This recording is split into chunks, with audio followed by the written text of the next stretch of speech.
it's Friday, which means it's time, once again, for the best movie podcast ever. The only movie podcast to offer objective and hyperbole-free discussion of every movie in the known universe. I am your host, the podcaster with no name, Konrad, and with me as always, he can defeat your Wu-Tang style. I didn't really think about that one when I wrote it. It's Anthony James. Good afternoon, good evening, and good night. I'm still a noob on that, Konrad, because I still think of the Wu-Tang Clan when you say Wu-Tang. Well, yeah, I mean, that's correct. That is the correct thing to think of, I would say. Oh, is it? Okay. Because I thought, yeah, you didn't say Wu-Tang Clan were big fans of Chinese martial arts? Yeah, they're big fans of martial arts movies. They used to sample all like kinds of old school wuxia and Hong Kong stuff. Oh, that's right, the wuxia. That's right. So I always thought like Wu-Tang Clan was. Anyway, there we go. That's how much of a noob I am, guys. So you'll find out more about that later on. It's going to be an uphill slog from here. I will say this as well. Speaking tangentially of hip hop, don't call it a comeback. I didn't actually even see what you did in my absence last week because I was ill last week. So I apologise that we didn't get a BMP last week. But I was just in bed. Nothing exciting. Just in bed. Just wanted to have a few days in bed. But yeah, no, we actually didn't upload anything in the place of the BMPE. So they're starved for content. But it's here. It's here, coming in hot. It's here. It's half as much, but twice as good. Is what I'll promise you for this. So, without further ado, how about we talk about some gosh darn movies? Let's do it.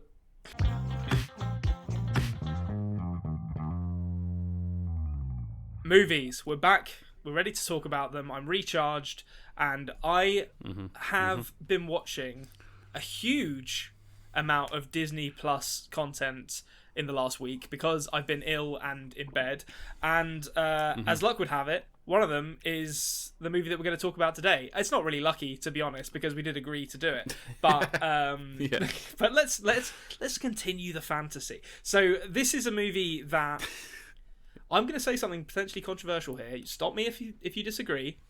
I'm going to use an expression. A Black Panther-esque buzz around it is what I kind of sensed. Stop. No, I'm just kidding. I think you're right. I think you're right. Yeah, there is a little bit of maybe sort of bringing a culture into the limelight potentially. Yeah. Whereas obviously Black Panther was a little bit different. Maybe the buzz was a little different. Whereas this one, it's a similar buzz. I'll give you that. It's a similar buzz. But what did you think of it, Konrad? Well, overall? I mean, I enjoyed it. I mean, so we're talking about Shang-Chi and the Legend of the Ten Rings.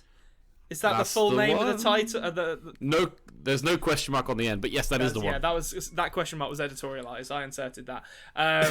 Yes, so I mean, it's interesting. I think the reason it reminded me a bit of Black Panther is because, as you say, it's sort of an underrepresented group by Marvel standards that kind of got their moment, and it is it's a very. It does feel like a kind of love letter to a lot of styles of movies that I grew up watching that I enjoyed.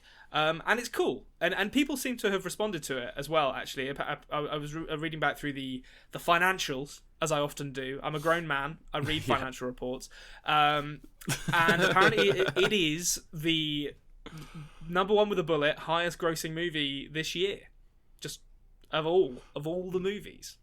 So more than Venom. Well, that actually, and it might end up being the highest because you would imagine that the Spider-Man is going to run into 2022. So actually, this might end up being the highest. I actually don't know when their Spider-Man film is coming out now. I think it's mid-December, so it's actually not too far away. Yeah, that'd be interesting. But so it's grossed more than whatever that Venom sequel that I really don't care about was called.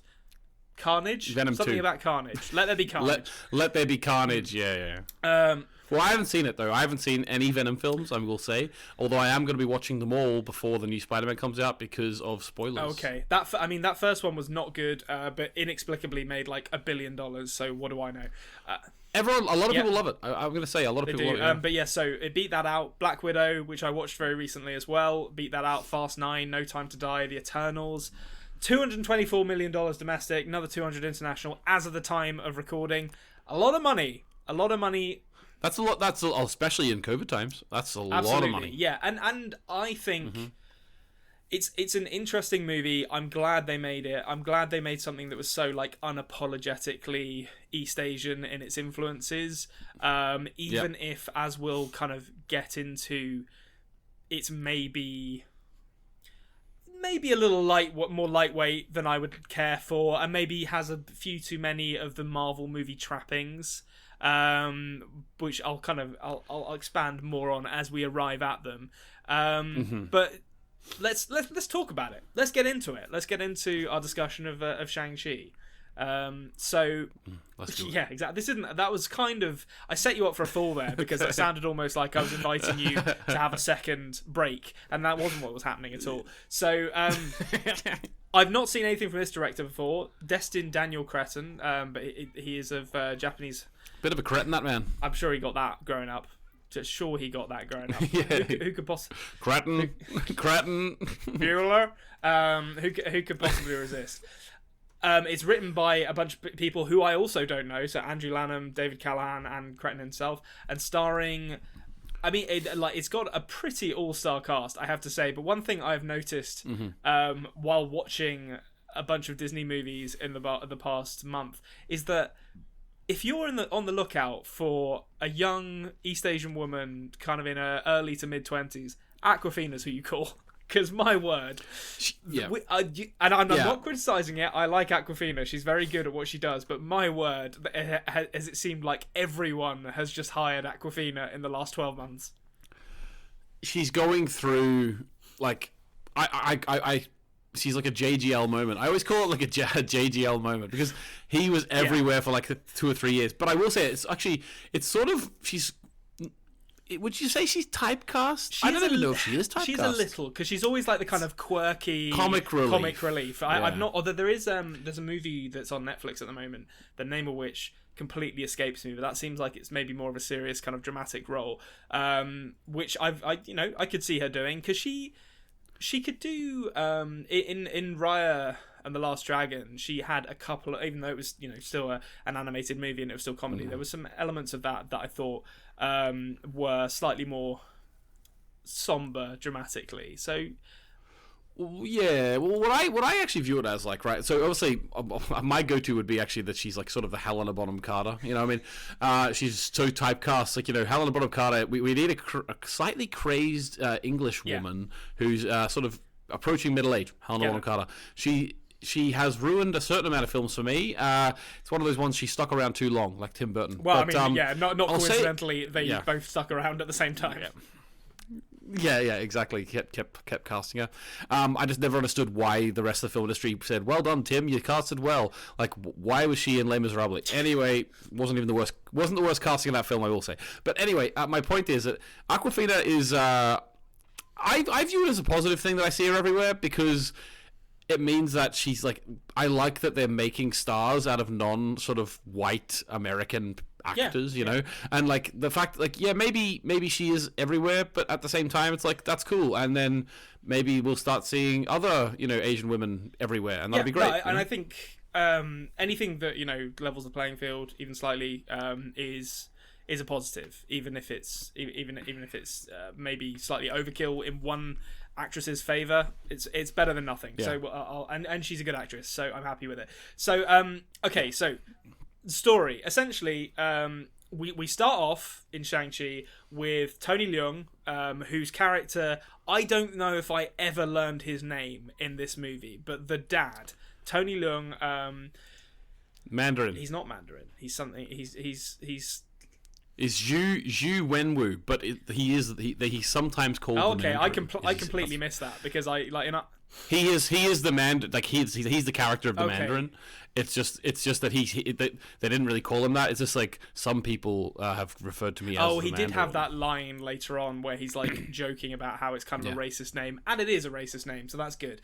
Yes, that's true. But okay, so Tony Leung, he's like this ancient warlord who has used these mythical artifacts known as the Ten Rings to essentially extend his life as a violent conqueror. And the first thing that struck me in this movie is Tony Leung. I don't know how much you'll have been exposed to him, just because of not much. But so I grew up watching stuff like Infernal Affairs and Hard Boiled and like kind of John Woo movies from Hong Kong,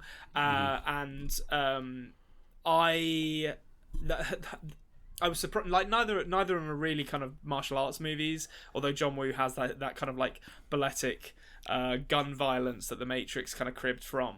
But I was really surprised that Tony Leung is as good a martial artist as he appears to be in this, and I thought he was a really good bad guy. Like they kind of set him up well. Yeah, and it was like he's a very empathetic bad guy as well. But like, you know, obviously, I don't think it's not as new a film now. It's technically got like a DVD release on Disney Plus now, so we can talk about spoilers from the start. I think in this one, I think that where his character goes, there is a lot of empathy in him. I like the introduction to him.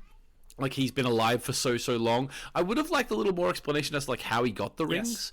Like what are these rings? Maybe they're waiting for later in the cinematic universe to tell us that. I had to go. I'm not too proud a man to admit when I need to go and Google what the Marvel stinger at the end of a movie actually means, and it sounds like at the end of this movie they may be setting up who exactly has forged the 10 rings and what their purpose might be. But it's interesting you say that, I think, because there's something I want to come back to later, which is that I think the arc of Shang-Chi and his dad is kind of abandoned at a certain point in this movie, or not completely abandoned, but there's a point in this movie where you can feel creative control kind of being taken away from the director and the writer and put in the hands of a room full of people who are like, we need a big fight with a world-threatening monster at the end of this. And that's when the movie started to lose me. But we'll come back to that in a second. So he meets a young martial artist. So he's searching for this mysterious village called Tarlo. She beats his ass. They fall in love, have kids. And that early fight scene is a real moment where the movie is like, oh, this is the kind of movie it's going to be. We're going to get sort of these wuxia style wire fighting sequences with, it's very kind of, I don't know how you'd really describe it. It's lots of like flourishes, and it's not so much about hard hits as it is about it's almost like a choreographed dance sequence. Yeah, dancing with each other. They're dancing with each other, and actually, the two actors sold it really well. A lot of the time, like in films where they like have people fight each other, and then by the end of the fight, there's like so much respect that they fall in love or whatever. I don't usually buy that. But if you're doing wuxia style, I do buy that at the end they could actually have a feeling towards each other. You know? Yeah. I mean, and you see it in I suppose most Western audiences will have been maybe exposed to it through like older films like Crouching Tiger, Hidden Dragon, or Hero. I've seen Crouching Tiger. I've also seen House of Flying Daggers. House of Flying Daggers is another one, a good example. Yeah. Yes, and there's certain tropes in that sort of style of movie that this remains very faithful to, and I was. That as soon as I saw that fight scene that takes place in this like forest by a lovely babbling brook, I was immediately sort of sat up and took notice, because it lets you know that they're going to at least attempt to be faithful to the stuff they're cribbing from. And then we head to San Francisco, a classic setting. I feel like San Francisco must be up there as one of the most used movie settings of all time, surely. Yeah, well, Home Alone. No, not Home Alone. Sorry, Homeward Bound 2, definitely. Lost in San Francisco.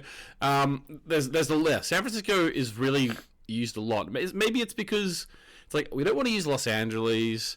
Let's go to San Francisco. It's like literally like 5 hours north of Los Angeles. We do an establishing shot of the Golden Gate Bridge, and that's our. Yeah, it is a very beautiful place. I've been there myself. It is a very beautiful place, and I understand why you want to set something there. Mrs. Doubtfire, another one. Like the road, like that curly road. road. What is up with that? Who designed that? It's. I've driven past that before in San Francisco. It's the most it's the weirdest road in the world. But that's in every film that's in San Francisco. They put that in. They put even in like Inside Out, an animated film. They put it in. I think they recreated that in GTA 5, which isn't set in San Francisco. It's set in Los Santos, which is kind of like an amalgamation of Californian cities. And I'll tell you nothing. Yeah. And I'll tell you this for nothing. That road is a pain in the arse to drive up in GTA. Yeah. Well, I'm sure it's a pain in the ass in real life. And actually, San Francisco was really cool that they did it in this film. That's one thing we haven't quite got there, but we're almost there in terms of the bus chase. Now, the San Francisco setting is a really good choice for this, because I can imagine they look at the city, like a lot of San Francisco set things. You would never really know how hilly the city is. See when you're in San Francisco, there's literally there's like every perpendicular road is like 45 degrees slanted, and like you literally have stairs up the sidewalk. The sidewalk is stairs. Wow. That's how hilly San Francisco is. And like in this one with the bus, they really played to that, and they really like took that, you know, feeling of the city into it, and had the bus careening down. Like if your car is loose going down those hills, you are not stopping. Like they're literally like 45 degrees. Well, steep. I think so. I mean, we can talk about that then. The first off, great to see just a runaway vehicle chase through the streets. You don't see them that often. It's most times it's like, I don't know, there's a spaceship and lasers or something. This one, Shang-Chi has a MacGuffin. There's some men who want to get it. There's a fight on a bus, and the bus is gradually carved up. Yeah. It's a great fight sequence, and I'm loads of nods in this fight sequence. I'm gonna hold my hand up and say that Anthony said to me, excuse me, you said to me before I watched this that there's a bunch of like references, like visual nods to other fight sequences, and there's definitely one to Old Boy in this. I would not have spotted it if you hadn't have told me it was there. Oh really? I noticed that immediately when I was watching. I wasn't as attentive, but that like horizontal. There's also one to Jackie Chan. There's one to Jackie Chan too. You know, like when he takes his jacket off and puts it back on. You know, I didn't spot that either. Jackie Chan did that a couple of times. That was really cool. I really liked all those nods and things. And I'm not a huge fan of it, but I spotted a few. I think the reason, Konrad, maybe why I spotted the Old Boy one and you wouldn't have spotted it, is because Old Boy and a couple of those Jackie Chan films are like the only ones I've actually seen. Whereas you're drawing from a wealth of knowledge of it, so therefore you're unable to pinpoint certain standout points, but for some reason it just so happened that I'd seen the one they were referencing. It's a very charitable interpretation of by you, but they're absolutely there, and it is a really stunning fight sequence. It's great. The first 3 fight sequences in this movie are all brilliant, and I was so on board with it for the first like half an hour, 40 minutes. And also, like the thing that's worth pointing out here is Simu Liu, like the protagonist. He is. I didn't realize he had any kind of martial arts training, which I know is not a requirement to be in Marvel movies. As someone who watched Florence Pugh in Black Widow recently, I was like, I'm not sure that you're doing any of this, Florence. But Simu Liu, like, you can see it's him. There's a lot of these like kind of extended. He sort of had to be legit, didn't he? He sort of had to be legit to be taken seriously. I think he did a really good job. Yeah. I've seen him before in like Kim's Convenience. I've seen a couple of episodes of that show, which is I do not remember him from that show. Yeah, I think he's pretty funny in that. That show's pretty good. Like, so he's been in it. I don't know if I've only seen a few episodes of that show. I don't know if he's a full-on series regular in it, but he definitely was in it. My partner has watched the entire thing, and I've seen more of it than I've seen enough of it that I should definitely remember him from that. But clearly, he's passed me by. Well, I get the impression that he wasn't as jacked in that show as he is in this. Like, as soon as like someone gives you a Marvel contract, I wish someone would give me a Marvel contract, right? And then I think I wake up the next morning with a 6-pack. Like, this just seems to happen every single time. It's because they send you an envelope full of human growth hormone. Like, well. Allegedly, like before anyone comes and sues it. All I'm saying is Kumail Nanjiani didn't look like that before he started working out for the Eternals. Oh jeez! Oh my god, you're right. Yep. Even if you're getting Kumail Nanjiani in that shape, come on. There's hope for any of us. But no, I mean, he looks great. He absolutely like sells the choreography of the fight sequence, like the physicality and the athleticism looks amazing, and we go from this like really, I mean, it's a really extended sequence, and I think it's a credit to the sequence as well that for some, I don't know why, but when I was watching it put me in mind of one of the Transformers movies. I can't remember which one, the Michael Bay Transformers movies, where like the opening sequence is just this prolonged, loud, exploding noise as various different action things happen, but it's almost impossible to follow the action. And then with this scene keeps on going, but you never really lose a sense of where everyone is and what's actually transpiring. And I think there's a real credit to the way it's shot and the way it's choreographed. Yeah, there's just one or two, I would say the only negatives, because we can't sing praises of this film the whole time and then say, then give it a 3 out of 10. But what I'll say is that there is definitely some moments where the CG doesn't hold up here, and why that is budgetary issues, timing constraints. I don't know why, but there's certain moments outside the bus, inside the bus, where just certain things just look like a set or look like the rig that they made, or even just look like a CG bus. I that's the only negative in this scene. I loved everything else about it. I loved the little jokes as well. Like, the comic relief in this film was actually quite strong, which you can't always say for Marvel films, but it was. I liked when he said, "You'll get a signal," and she's like, "What's a signal?" And then he went back, and then he just rings the bell. I thought that was a good joke. It's great. You know, I like bus-related comedy is a rich staple in Hong Kong action movies, as Jackie Chan well knows. So they're in good company. But so we get the awesome a bus fight sequence. The MacGuffin is stolen. Who could have possibly foreseen that happening in a Marvel movie? And then we shift to Macau because he has some postcard from Macau being like, "Come." It doesn't actually say anything, but he interprets it as, "Come find me at my secret fight club run by." I thought that was a bit. They could have that sounded like that. You know, like they wanted to get to lunch and they were like, right, so how should we have him get to Macau? I don't know, anonymous letter with an address to Macau. Okay.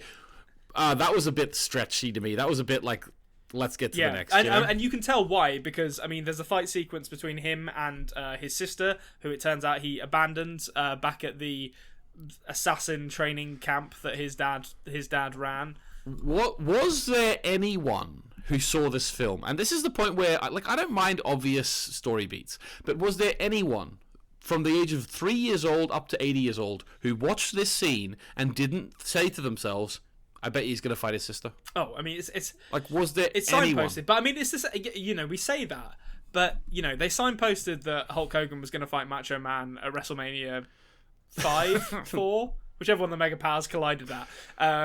But it still worked. It was still a... Wasn't it 3? I think it was 3. It might have been 3. I shouldn't have used this as an example without knowing. I was looking at it. Yeah, it's 3. I've got the VHS of WrestleMania 3. Oh, well, there you go. So. Well, it's a good thing you were here to guide me in, guide this metaphor home. But so he fights his sister. She beats him because, you know, she's powered by the the power of, I don't know, vengeance, I guess. She's pissed off with him. And then we get another amazing fight sequence. For a bit she is. But we get this amazing fight sequence. Now, the brilliant... Actually, I'm going to say one thing first off. It takes place on this like scaffolding outside the fight club in Macau. Do they still use... This is going to come across as incredibly ignorant and possibly a little bit racist, but do they still use bamboo for scaffolding in some parts of East Asia? Or is that like just a stylistic choice? Yeah, that's a good question, and I did question that myself. I'm going to assume they do, because otherwise I'm going to think negative thoughts about certain human beings, and I'm not sure if I want to. That seems like a material... I mean, I know bamboo is strong, but it's not as strong as steel. Like, you know, there's... Hey, good enough for the panda. That's true. But, well, I mean, or not, as the case may be. Oh, wait, no, it's eucalyptus. They don't eat bamboo, do they? No, they eat bamboo, yeah. It's koalas who eat eucalyptus. Right. Also, correction, you were right. It was WrestleMania 5. I don't know why. WrestleMania 3 was Hulk Hogan vs. Andre the Giant. I have the VHS of WrestleMania 5. Okay, I forgot well, which there one we go. I have. So we're both right. We both arrived at the conclusion. Well, I was right that I had a video of something. Like, that's very charitable of you to say. We'll I'm celebrate right. the victory together. Okay, but so bamboo scaffolding and all, they get into a great fight with the sort of assassins. Him and his sister. They're trying to get her MacGuffin as well. There's a great looking villain who is completely underdeveloped in this movie. Oh, jeez. I had to look up the name because I was like, well, who the fuck is this person? And you see that... It reminded me of... It's basically the exact same problem that they had with the villain, one of the villains in Black Widow. Taskmaster. Yeah. Taskmaster. Like, Taskmaster had a little bit more, I would say, but still not enough. You know. So I think it's really cool looking villains who great like kabuki mask thing going on, and we see them in flashbacks being a real bastard to Shang-Chi and his sister, and then they're just never named in the whole movie, and then in the end they die, and it's like, okay, well that was a waste of a character then, wasn't it? But one thing I'm gonna say a film name to you here, James, in reference to this very visually appealing fight on the scaffolding in Macau, and that is Skyfall. It really reminded me of the Roger Deakins cinematography when Shang-Chi and Death Dealer are fighting with like the neon sign behind them, and they're shot like in silhouette against it. Very similar to the sort of skyscraper fight in Skyfall. Not as nicely shot, but similar. Yeah, no, I would agree with you. You are very lucky there, Conrad. If we weren't recording right now, I cannot stop myself whenever someone says Skyfall, just going Skyfall. Yeah, that Adele song is an earworm. It definitely is. I don't know any of the other words I'm gonna say. There's and it'll trouble. I just hop. Yeah, that's the one. That's. I guess forever. She's relevant again. She's released an album, so has she become current? See, that's the way to do it. Is to cling on to these. Title this video: two guys singing Adele's new song at 27 minutes. That's what we'll call it. Stick that in the metadata. We'll have thousands of Adele fans coming to check out the audible talent. Audible? And they're very welcome. They're very welcome. No, they're not welcome. Get out of here. Get out of here. You're welcome on my Johnny side. Come Latelys. Okay, so the Captured. Oh no. Who could have possibly seen this happening? We're gonna get into like. Well, they're not captured. I like to view it as they're brought home. They are brought home. That's true. Their dad brings them home. So I mean, we're gonna get into slightly more spoilery territory here. So if you haven't seen this movie, you probably want to check out now. The Captured, taken to Tony Leung's base, where he reveals that he thinks the village of Tarlo are keeping his wife prisoner because he can hear her voice in his dreams, which is just, come on. It's obviously not her. Like, if it was his wife, if his wife was alive and kept in the village of Tarlo, why would she suddenly be able to speak to him psychically in his dreams? Like, you are right, and it was interesting that it was just that he believed it. There was no sort of psychic thing going on in his mind. It was just that he believed it was her. That was a bit strange to me because they live in a world where everything that's happened in the MCU has already happened. He's seen aliens coming out of portals in the sky, and he doesn't suspect a thing. So they've dealt with it now. The Avengers have surely there can't be any more bad guys where that came from. Why he was okay with this is what I don't understand. This guy, right, Wenwu, was one of the most powerful men in the world, right, for like thousands of years.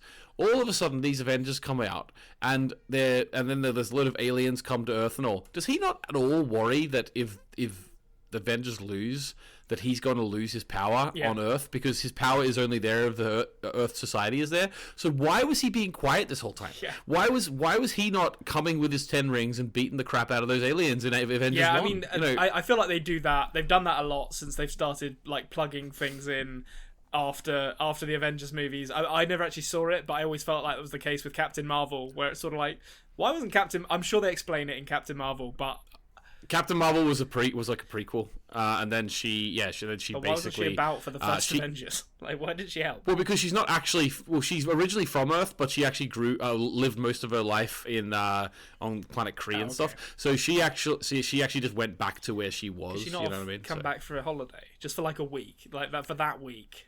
She should have. Yeah, she should have. Yeah, she can fly really fast, so exactly. She probably should have. Yeah. I'm a big defender of Captain Marvel. I mean, I've not seen it. I'm trying to think if they have it in this movie now, because they definitely have it in Black Widow, and I think they have it in Captain Marvel. You know, okay, at some point in the last 20 years, we as a society have apparently kind of subconsciously decided that when you have an establishing shot of a new area, you no longer have, like in 24, or 24 is probably a bad example, but like a kid's show, you do your establishing shot, and then in the bottom corner you'd have a little green kind of type text, like, and it would say like, Fort Worth, Indiana, 1700 hours. No one does that anymore. Instead, what you do is your establishing shot sort of gently pans, and then it just big white letters on the screen, Rome. And they do it in Black Widow, and I'm pretty sure they do it in Captain Marvel, and I'm trying to remember if they do it in this, but I think the Marvel movies might be at fault for starting that trend, and I hate them for it. Yeah, I know what you mean. I don't know of any specific films in terms of what they do, but I've noticed that an awful lot more. You're right. I don't mind just the name coming up in the corner. I would prefer name in the corner. I'm fine with. Like I feel like making a statement with your place cards is like, you're drawing attention to something you shouldn't necessarily be drawing attention to, because it's not like... Or just do a Chris Nolan in Tenet or Inception and just have them go all over the world in 100 different places and never tell you where you are. Oh, I mean, the classic is plane goes out through the sky. There's the Eiffel Tower in the foreground, and just like dun dun dun dun dun dun dun dun dun, and there you go. We're in France. Yeah. You don't need to do any more than that, guys. You can do it for England. You can do it for America. It's so simple. I don't know why we got away from doing this, to be honest. Every place there's one place in every country where everything is 5 miles from it. Statue of Liberty, Big Ben, Eiffel Tower. Eiffel Tower, Leaning Tower of Pisa. Yes, exactly. Yeah. Or slash the Colosseum. I would always go for Leaning Tower of Pisa, to be honest. Like, and not, you don't do the Italian national anthem because no one knows the Italian national anthem. You do like "A Sala Mia," something like that. Sydney Harbour House. No, Sydney Opera House. Sydney Harbour House. Sydney Opera House in Sydney Harbour. It is a house on the harbour. That's true. Like, someone probably. Well, it is literally on the harbour. And also, the Sydney Harbour Bridge, which is a big bridge there. A little bit of fact, guys, for you. Unplanned. Crocodile Dundee, Paul Hogan himself was actually a builder on that. Was he? Well, he wasn't actually. I think it was like he was there, like, as a charity thing. I think he was already famous. Gimmick. I thought you were going to tell me like a Harrison Ford stuff. Look into that, guys. Look into that, guys. The folk thing, the folk story in Australia is like, Paul Hogan built that bridge.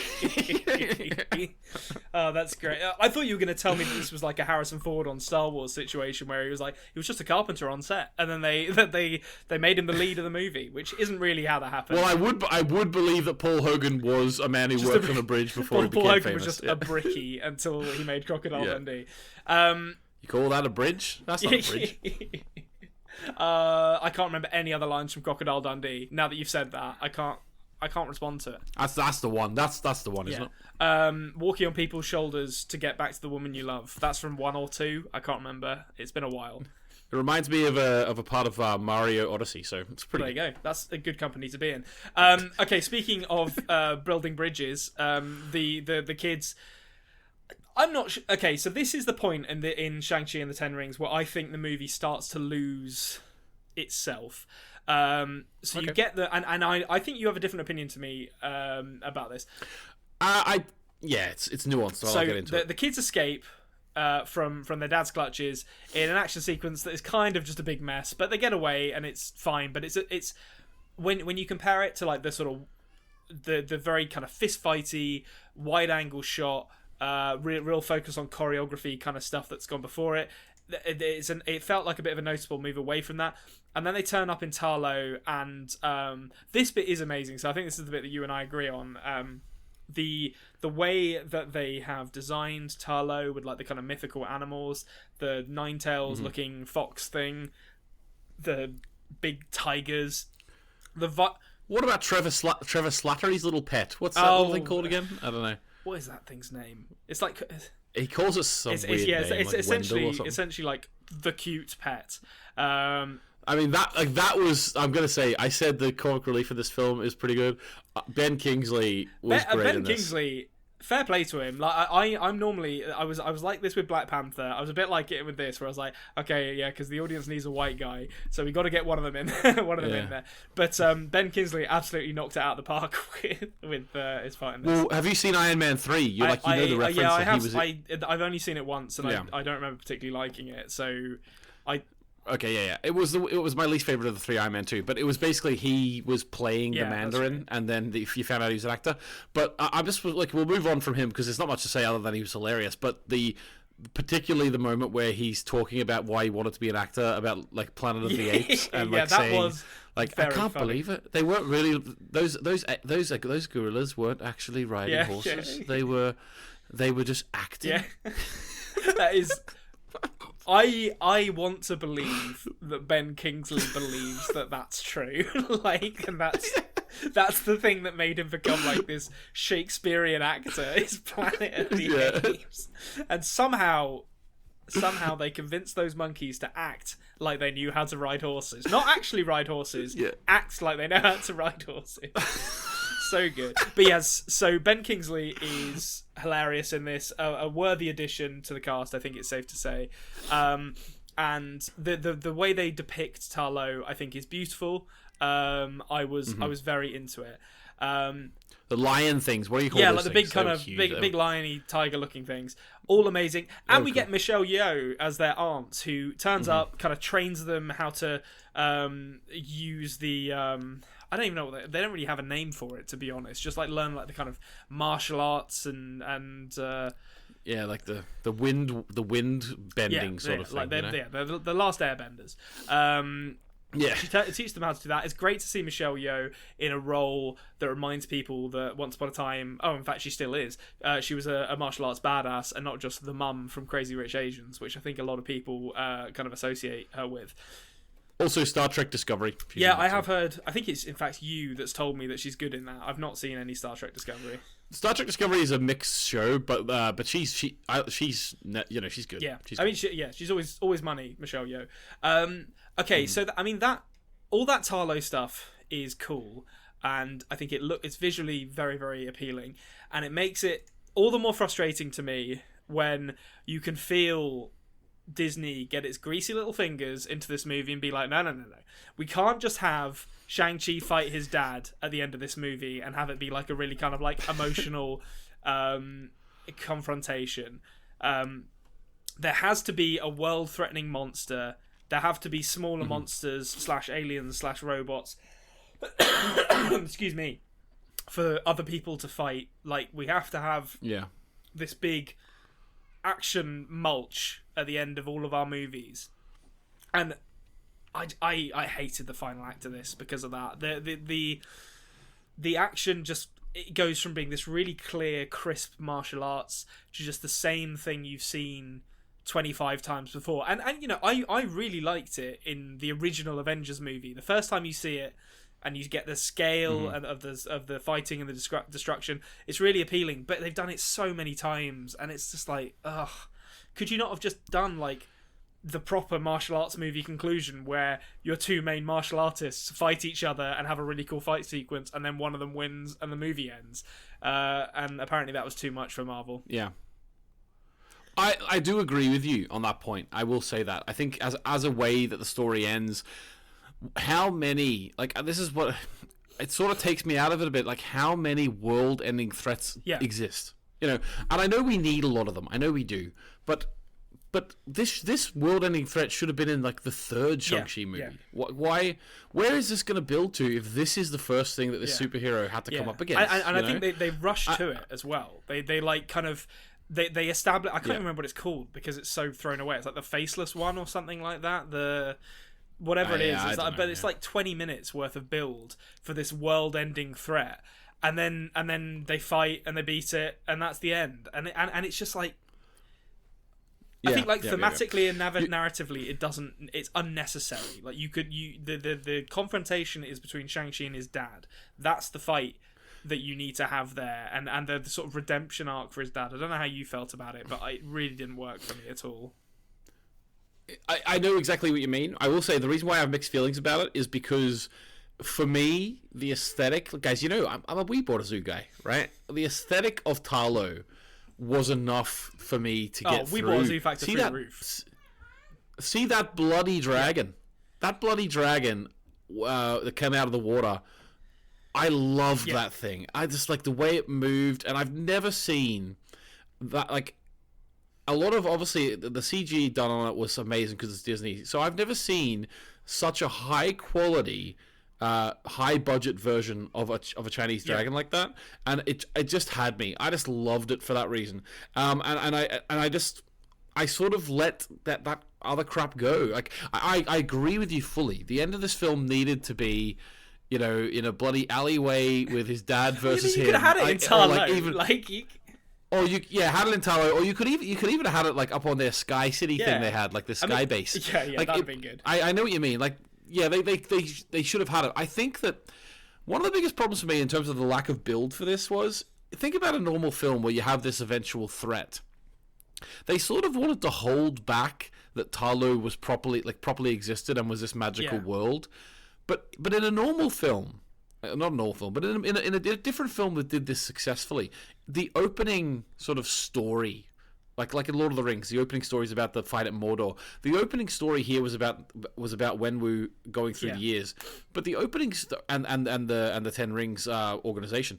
If you're gonna do this successfully, this ending of the film, you would need the opening story to be about these soul eaters and like the faceless whatever. That's the story you're supposed to tell in the prologue. You're supposed to tell even if it is in like Shrek style in a fantasy book, and then you rip a page out and wipe your ass with it. Even if that's the case, you still have to tell that story from the beginning, so that when it comes and whenever you start hearing about him hearing his wife's voice, when you finally say, "Oh, that's actually the soul eating monster," it's like, "Oh my god, yeah, that connects to the start." There was none of that, and you're exactly right. It feels like hands came in from the top and were like, let's change things around. I mean, it's interesting you say like the Shrek beginning, because that would have been very appropriate for Wenwu's character. She'd be like, I don't care about any of this mythology. I want those rings, or I want to open this door up to get to the secrets of Tarlo. I mean, it's just frustrating because I think you could have still had all of his goons coming and fighting in Tarlo. You could have had your big martial arts sequence at the end, but I feel like the final confront and the dragon is amazing. The dragon is beautiful. It's beautifully animated, and I get that you probably couldn't have the dragon if you just went for your martial arts ending, and I feel like maybe they started with the idea that they wanted to have some big Chinese dragon set piece and then worked backwards from there. But again, build to it. If this was built into like the second or third film, and we heard about the dragon, and we heard about all these things, and then like the dragon came about 10 minutes after we met Trevor Slattery's little friend, and all of a sudden we're like, oh my god, this crazy place is real. Like I would have loved, I love that dragon, but can you imagine if I had to wait like 3 years after seeing the first film to see it? That'd be great. You know what I mean? Like it would. It would have been way better. Yeah, it would have heightened the anticipation. But instead, that dragon is just kind of, I don't know, hanging out in a river, I guess. Just like, I don't know. It's just hangs down there for decades and then just pops out. Its head out. It's like, hello, and then goes back to sleep again. What do you think about Awkwafina getting the final shot? Well, not the final shot, but like a big shot. I felt, so I can only really judge it in the context of the movie, because maybe she's an important character in the comic books and they just didn't do very much with her. But the idea of Awkwafina not really being in any way sort of trained and then suddenly becoming someone who's like competent enough to land that shot is... It feels a little dumb to me, and I think it's another one of those things where I think if they'd have stayed faithful to the tone and the stylings of the kind of wuxia martial arts movie that they were going for in the beginning, it would have been fine, because everything was clearly kind of like fantastical and not really grounded in reality. But then they introduce this like flying devil monster, and people start dying, and like the color palette becomes muted, and it tries to make itself a lot more serious, and it's a bit like, okay, I don't know if I'm buying that you're hitting this ridiculous that Awkwafina's hitting this ridiculous shot in the kind of the tone that you have now set for the final act of this movie. It did really feel to me, like you say, like they had like 5 different things. It's like, okay, we need the psychic hero moment. We need the big monster to be released. We need, like, it felt like they had the 5 things they needed to do, and they didn't care how they got there. Like, okay, we were talking earlier on about how Wenwu, like, it's weird that he actually believed that it was his wife's voice. But by the time that you're at your wife's home and you're going over to this massive scaly door and banging it, like, why would they have to put her behind that? Like, why couldn't they just put her behind a normal cast iron door? Why do they need to put her behind a scaly door 100 feet high with bloody little dragons flying out of it? It's like, come on, they haven't built that recently. Let's be honest. Like, your wife is not behind that. Like, unless they have a way of like popping off one of the scales to sneak a human in and then putting it back on. Come on. That's what's weird. Like they didn't have any like sort of, if they were going for like a little bit of like a Frodo and the Ring thing where he's like compelled to go, I didn't get that at all. It just felt to me like he just believed it was his wife. And then he gives the rings to his son when he dies, and it's like, okay, is he being? I mean, I'm glad he's got them now. I'm happy to see where he goes with them, but the sort of the story to him getting them, that was, again, it was cool. But we've seen a lot of it before. No, I agree. Although I will say, what we haven't seen before is who the fuck came up with this idea of the rings.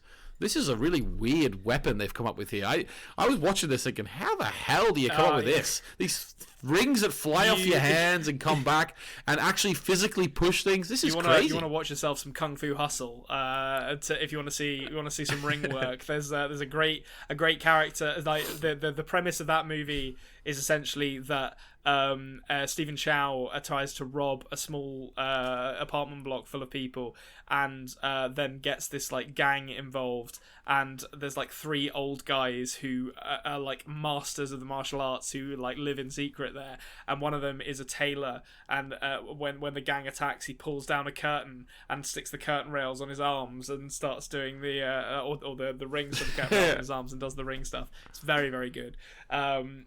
Okay. But yeah, so there are like there.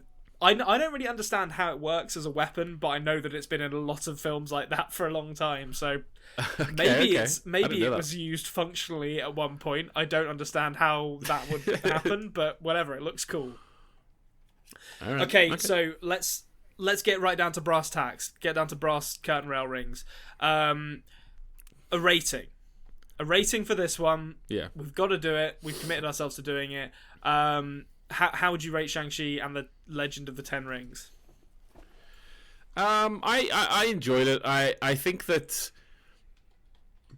I don't think that the last 40 minutes or half an hour brought it down by 2-star ratings for me, and I think that if the whole film was the quality of the first 2/3, I would have given it 4, so therefore I'm going to give it a 3.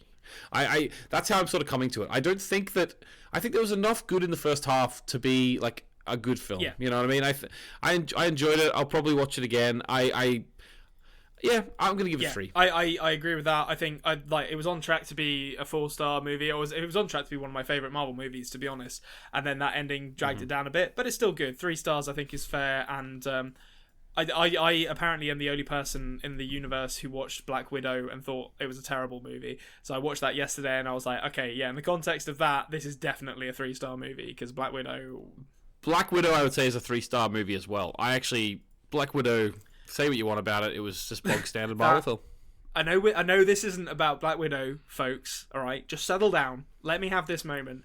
That intro sequence in Black Widow with the somber rendition of Smells Like Teen Spirit made me so angry. I was just there like, I can't believe they've done this in this movie. How fucking dare you, Marvel? I don't want that to be something that they do from now on, going forward. Like, are we going to get somber versions of 9 Inch Nails going forward, or just not? It's funny, because like they were trying to really make. Obviously, it's not a Black Widow thing. We're going to stop now. But they were trying to make it a real like Americana feel for Black Widow there at the start, which is interesting considering it's a Russian spy film. Yeah, well, no one would know any Russian bands. They know Tattoo. Is that the only Russian band anyone knows? The Cheeky Girls, no, are they Russian? They're like Czech, I think. Awful. Are they? Awful. Okay, I don't know. Okay, well, I think that's gonna do it for us here on the Best Movie Podcast Ever. Thank you for bearing with us while I had a week off in bed, but we are back and badder than ever. And that's going to leave us with one simple question to answer, as we always do, and that is, Anthony, what is your favourite movie this week? My favourite movie this week is School of Rock. Oh, okay. Didn't see that coming. I watched it with my school movie club. Richard Linklater. One of his it's one of those movies where you watch it and you're like, that's weird that you did this, but it's a good movie. Yeah, it's a good movie. Schneeblay. My favourite movie is Police Story, which was definitely referenced in Shang-Chi. Thank you to Nancy Wyatt and Jared Iscariot for the use of our theme song. You can find links to their stuff down in the thing below. And thank you to you for listening. Please give the show a like, get involved in the comments. It really does help. And we will see you, same time, same place, next week. And cut.